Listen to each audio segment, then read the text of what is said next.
Alright guys, I'm so sorry. YouTube has this like restriction where it's only 15 minutes that I can do in one video, which makes absolutely no sense. So that's why I have to do the second link. I am so sorry.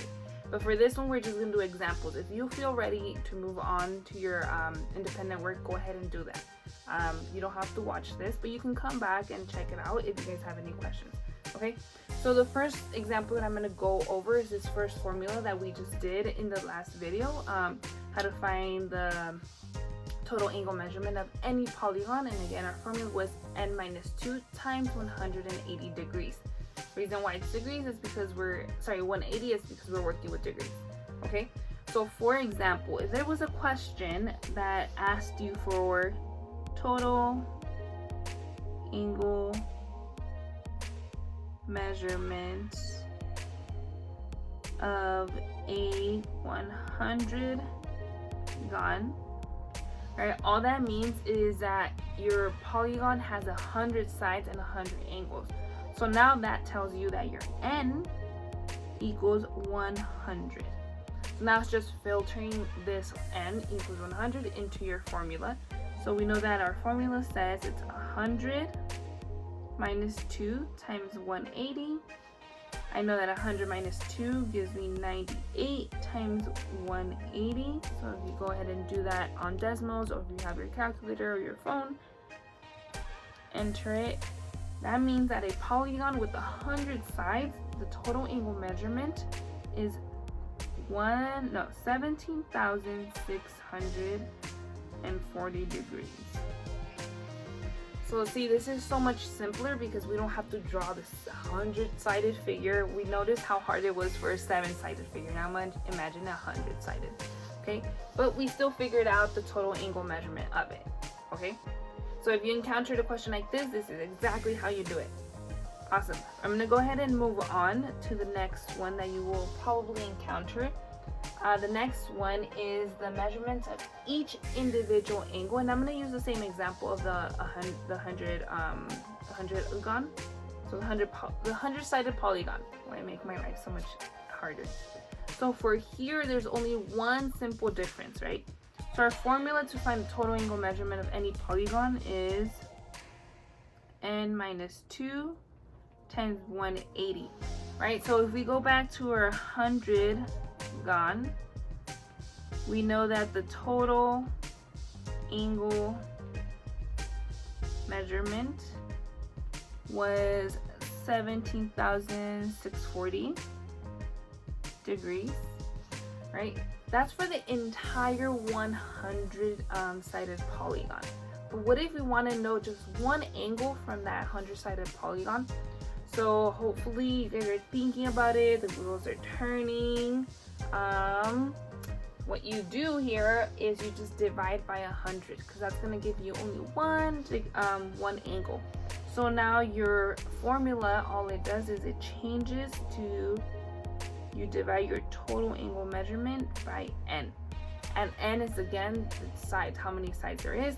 So then in this case we're going to go ahead and do 17,640 divided by 100, because we're working with the 100-sided figure, and that is going to give us 1,764 degrees.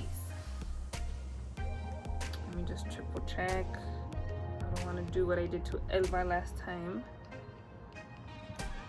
Oh, sorry, I was wrong. It is actually 176.4 degrees. Always have to double check your math. Okay, so now this tells me that just one angle from this 100-sided polygon is 174.4 degrees. Okay, so that is how you figure out just that one angle from the 100-sided figure. Okay, if you guys have any questions, just as a reminder, I don't have office hours today, just because all of our teachers are doing more training on how to teach you correctly virtually. So I don't have office hours, but I'm still available through GChat or just email me.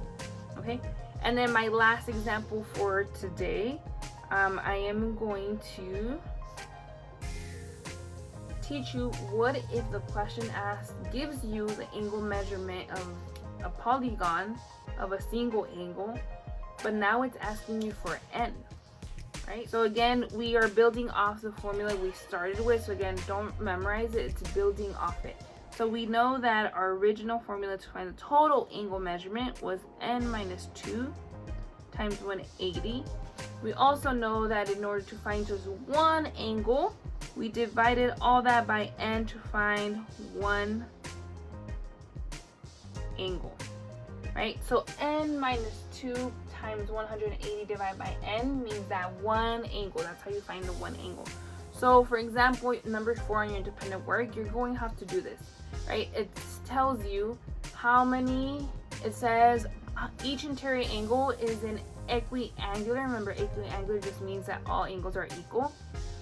Polygon is 90 degrees. In this case, we're actually going to use 75 degrees. So one angle equals 75 degrees. How many sides does the polygon have? Okay, so now our objective here is to figure out what n is. But we're gonna plug in what we already know, right? According to this, sorry, that was my sister. Bless you. According to this formula, we know that this one angle is 75 degrees. So we're gonna go ahead and use that to our maximum power right now. So we have n minus 2 times 180 divided by n equals 75 degrees. Okay, now we need to figure out n. So that means we need to get n by itself. It also means we have two n's. That means we need to combine them somehow. And this is how you do it. First, we notice that we have 180 times n minus 2. I'm going to go ahead and distribute that 180 to my n and to my 2. So that means now I'm working with 180 times n minus, what is 180 times 2? I just erased everything. Let me rewrite it. But you already have it in your paper. So go ahead and finish the entire expression. Try to find n as I rewrite this.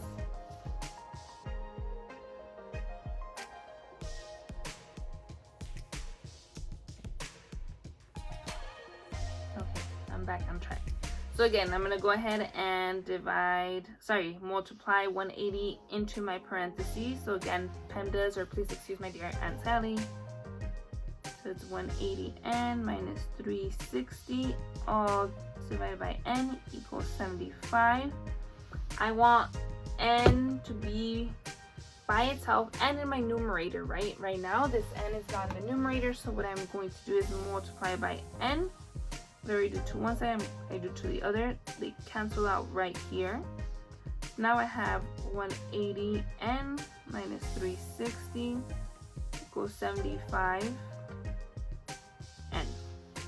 Okay, so now here I notice that I have an n on each side of my equal sign. I want my n to be in one side of the equal sign, and I want my whole number to be in the other side. So what I'm going to do is subtract 75n here to my other n. So now what is 180 minus 75?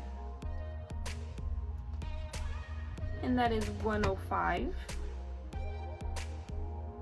N minus 360 equals 0. I don't want my whole number and my n to be in the same side, so I'm going to go ahead and move this 360 to the other side of the equal sign. But in order to do that first, you need to get rid of it on this side. So we do the opposite. So since we're subtracting here, we're going to add 360. Whatever you do to one side, you do to the other. I'm going to go ahead and jump up here just because of space. So now we're working with 105 and equals 360. Okay, and it's still not by itself. We're gonna go ahead and divide by 105 because that's what we need to do to get n by itself. Whatever I do to one side, I have to do to the other side. So now I do my 105s on this side cancel out, or they become 1. Now I go ahead and do what is 360 divided by 105. go ahead and round to nearest 10, so that just means one number after the decimal. So your n equals 3.4-ish. So I kind of made up the 75 degrees, right? But technically we would have 3.4 of a side. Essentially, you can have 3.4 of a side, so it would be like 3 sides. But this is the way you would find the amount of sides when they're asking you and they're only giving you one angle. Okay, you do have one of each of these as your independent work. So now this is the time where I let you go and you do your magic. Please refer back to the video if you have any questions. I know you wrote them down on your notes. So you should be ready to go. This time you only have 4 practice problems, and then you also have an exit ticket. Okay, the exit ticket is going to include some of the things that I said on this video, so I hope you watched it until the end. Thank you so much for sticking around. Have a great Thursday. And again, I don't have office hours, but G-Chat is always there, and so is my email. Goodbye. Have a great rest of your day.